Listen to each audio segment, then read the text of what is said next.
अस्सलाम वालेकुम students, welcome back. आज हम बात करेंगे क्वेश्चन नंबर 7 पे। इससे पहले हमने 6 क्वेश्चंस जो हैं वो किए थे और उसके प्रीवियस वीडियोस में आप लोग देख सकते हैं। आज हमारा टॉपिक है जनरल का क्वेश्चन नंबर 7 जो कि सुहेल अफजल की बुक से लिया गया है। ठीक है, तो सबसे पहले अगर हम स्टार्ट करें तो डेट वाइज हमने एंट्रीज लिखी हुई हैं। मार्च 1 की पहली एंट्री है commenced business with cash rupees 2,50,000, 2,50,000 रुपये से हमने बिज़नेस स्टार्ट किया है। और आपको पता है कि ऑनर जब कोई भी चीज़ बिज़नेस में लेकर आता है तो उसको हम कैपिटल कहते हैं। तो यहाँ पे डेट वाइज हम एंट्री कर लेते हैं जी। मार्च 1 को क्या किया हमने, हमारे पास कैश आ गया, हमने अपना कैश अकाउंट ज़्यादा कर लिया, यानी कि एसेट ज़्यादा कर लिया, डेबिट हो जाएगा। कितनी अमाउंट है जी? 2,50,000 रुपये।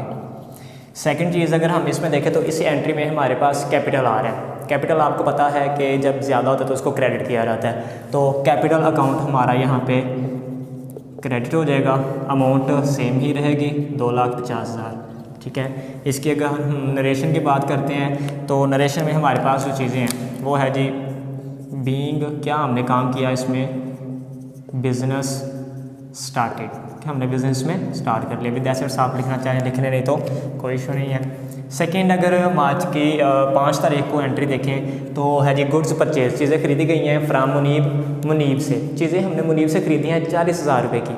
अब यहाँ पे फॉर कैश नहीं लिखा हुआ और बंदे का नाम आ गया। इट मीन्स कि यहाँ पे ये जो ट्रांजैक्शन ये उधार की ट्रांजैक्शन है। ठीक है, तो उधार की ट्रांजैक्शन जब भी होगी हम, आपको पता है कि हम सबसे पहले तो परचेज़ को डेबिट कर लेंगे क्योंकि परचेज़ हमारा एसेट है और वो ज़्यादा हो रहा है तो उसको हमने डेबिट कर लिया 40,000 रुपये के साथ। ठीक है, दूसरा हम यहाँ पे मुनीब लिख रहे हैं। मुनीब इस वजह से लिख रहे हैं क्योंकि मुनीब का अकाउंट जो है वो हमारे लिए लायबिलिटी है और लायबिलिटी जब ज़्यादा होती है तो उसको क्रेडिट किया जाता है। लायबिलिटी ये इस वजह से बनी है क्योंकि हमने मुनीब के अब पैसे देने हैं। पहले हमने कोई पैसा नहीं था देना, अब वो ज़िम्मेदारी हमारी बन गया है कि हमने उस बंदे से चीज़ें उधार खरीदी थी। गुड्स परचेज्ड, साथ लिख लें जी ऑन क्रेडिट, पता हो कि ये उधार की ट्रांजैक्शन है। ओके, सेकेंड एंट्री कंप्लीट हो गई।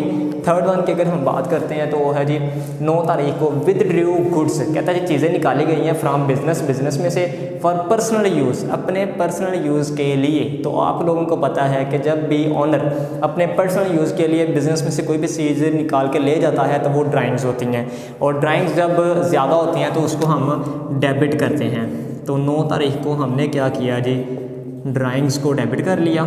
अमाउंट थी हमारे पास 1,500 रुपये, 1,500।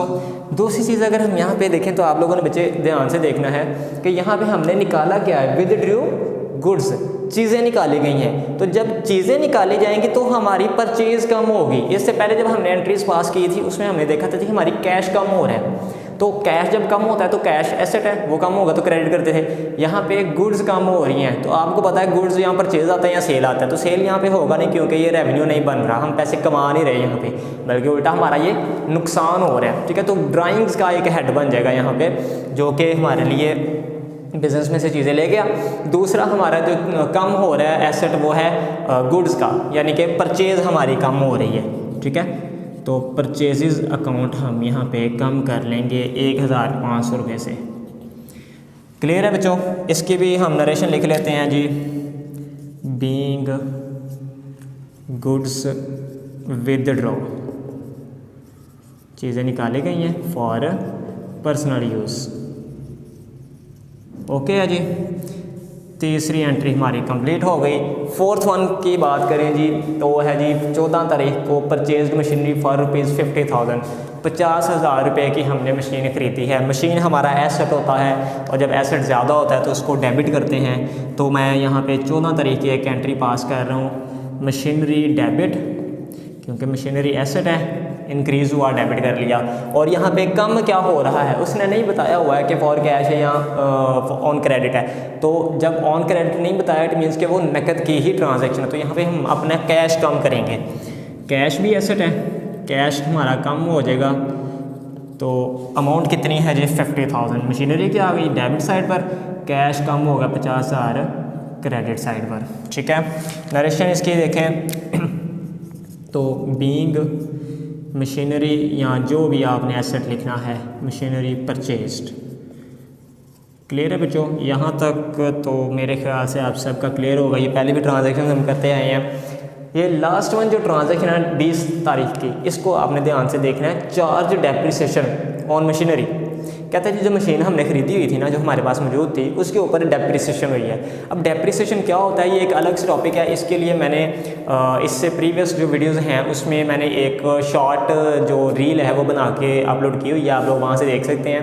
तो डेप्रिसिएशन बेसिकली है क्या, किसी भी फिक्स्ड एसेट्स की वैल्यू में जो कमी आती है उसको बिजनेस में यूज़ करने के साथ साथ वो हमारे लिए डेप्रिसिएशन कहलाता है। ठीक है, फिक्स एसेट की वैल्यू में यूज़ करने के साथ साथ जो कमी आती है वो डेप्रिसिएशन है। तो वो इनडायरेक्टली देखें तो हमारा वो एक्सपेंस बन रहा होता है। तो यहाँ पे फिर हम डेप्रिसिएशन को एज एक्सपेंस ट्रीट करेंगे ना।